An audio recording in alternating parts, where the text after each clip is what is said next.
The uprising began beneath a banner of freedom and democracy, but the government responded with violence, and protest gave way to war. Death and destruction mounted as hundreds from Britain and elsewhere joined the battle.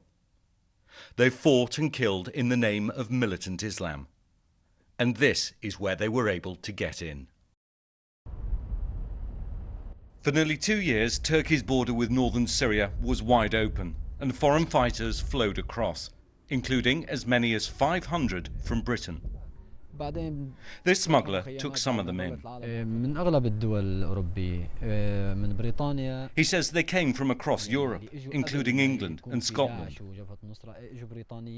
Would you describe these people as dangerous, as radicals?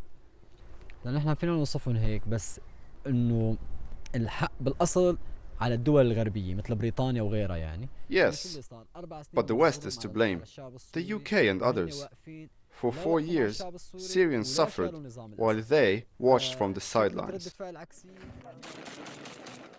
The foreigners and many Syrians moved towards militant Islamist groups.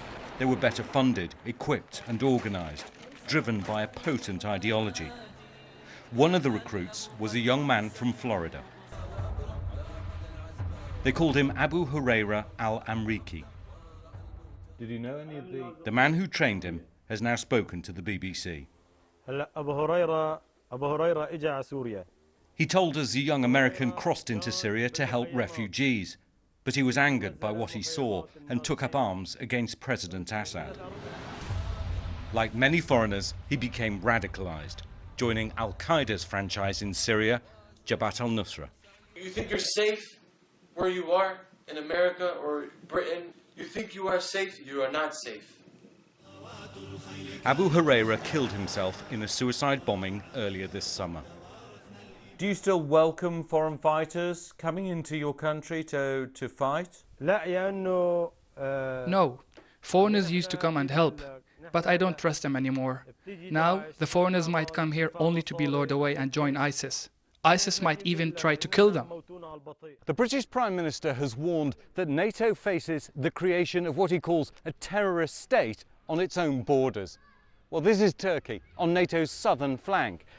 And there, just 150 meters away, is the Islamic State. Not a virtual threat, but a very real one. It has its own borders, its own land, its own funding, and thousands of recruits.